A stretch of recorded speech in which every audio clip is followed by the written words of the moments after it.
Point of order or any other point of order? Yes. Yes, Junet Mohamed. Mr. Speaker, first I want to say today that I am privileged to speak from the seat of the majority leader. Mr. Speaker. Because, Mr. Speaker, even when I sat on the seat, it is very warm, Mr. Speaker, unlike mine, which was very cold, Mr. Speaker. I didn't know the seats of Parliament have different warmth, Mr. Speaker.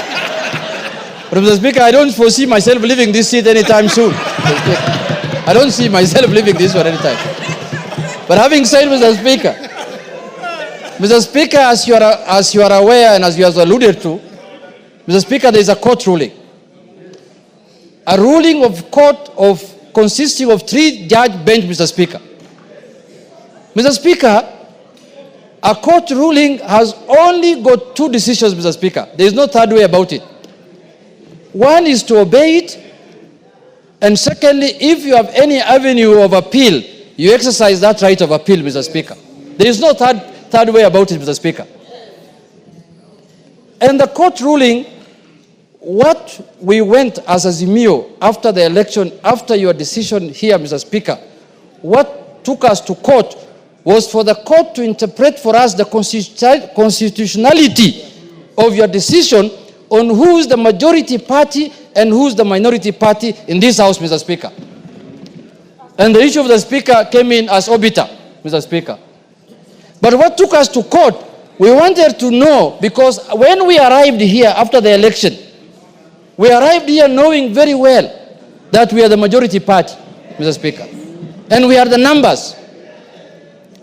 But midway, we ended up losing numbers through your ruling, Mr. Speaker. And that is what took us to court, to ascertain whether we are the majority and whether we are the minority. And luckily, the court has made its ruling, albeit late, Mr. Speaker. We expected this ruling much earlier than this time, Mr. Speaker. But it is better late than never. The decision arrived, and the decision has said that the Azimio party is the majority party in Parliament, Mr. Speaker. And I so happen to be the minority leader as of now, Mr. Speaker. So today afternoon, I just switched seats and I took over the role of majority leader, Mr. Speaker. And I am capable of doing that work, Mr. Speaker.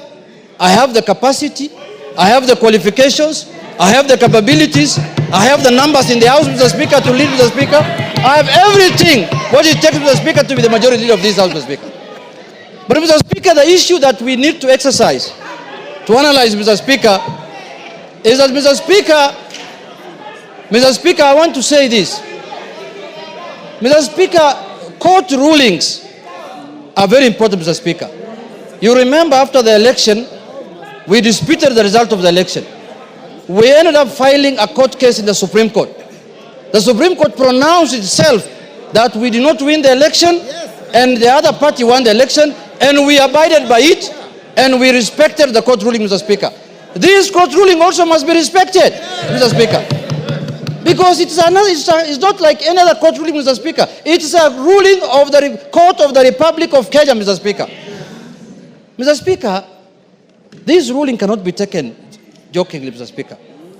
When I went through it last evening, Mr. Speaker, these judges are raising very serious fundamental issues. They are raising issues relating to violation of the Constitution, Mr. Speaker. And you remember we impeached someone here because he violated the Constitution, Mr. Speaker.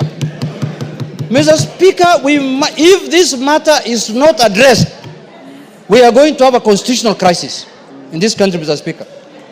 So for that reason, Mr. Speaker, jurisdictions all over the world and democracies all over the world that we borrowed from, even this presidential system that we are running today that is running in this country, Mr. Speaker.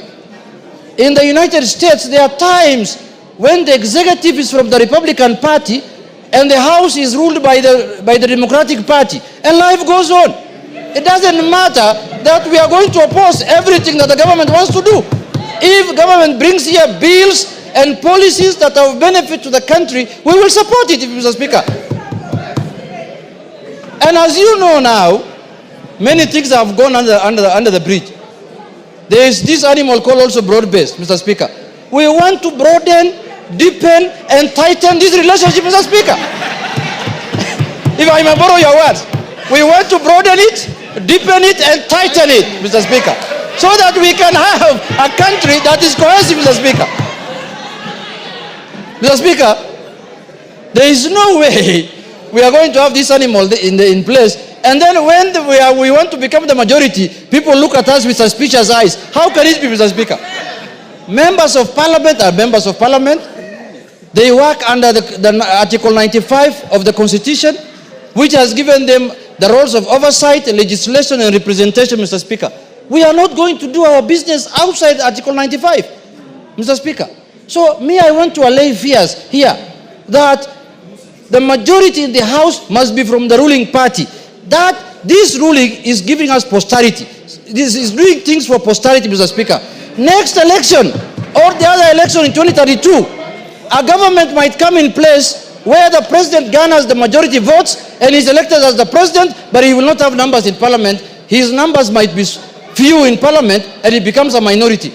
So this is now the trend we are setting, that Parliament is independent, judiciary is independent, executive is independent. We have no problem with the executive to do their work, and we know the President of the Republic of Kenya as of today is Honorable William Samoei Ruto, Mr. Speaker. There is no doubt about that. So there should be no ambiguity and doubt that the majority leader in the National Assembly is Honorable Junet Mohamed, the Member of Parliament for Junet, Mr. Speaker. Mr. Speaker. And I am going to serve the country diligently, Mr. Speaker, without any fear and favor, Mr. Speaker. I am a seasoned politician. I am serving my third term in Parliament, Mr. Speaker. I know how Parliament operates. I know how Parliament does its work. And I understand how bills are done in this Parliament, Mr. Speaker. I have gained enough experience. So this mindset, wind up, Mr. Speaker, this mindset that the ruling party must have majority in Parliament for them to do the executive work of the country, Mr. Speaker, that mindset must be gotten rid of, Mr. Speaker. We must emulate democracies that have matured over 200 years, Mr. Speaker. In the last election, in the last administration of Biden in America, Mr. Speaker, wind up. The Republican Party was controlling the House, Mr. Speaker, and the Democratic Party was controlling the Senate, and life was going on as usual, Mr. Speaker. So, Mr. Speaker, my advice to the House and to Parliament in general is that the only solution to this problem is to go to appeal. Until the appeal overturns this matter, I shall be recognized as the majority leader of the Republic of Kenya. Mr. Speaker, thank you very much, Mr. Speaker. Those few remarks, I conclude. Kainan, order, honorable members, before Order Wanjala.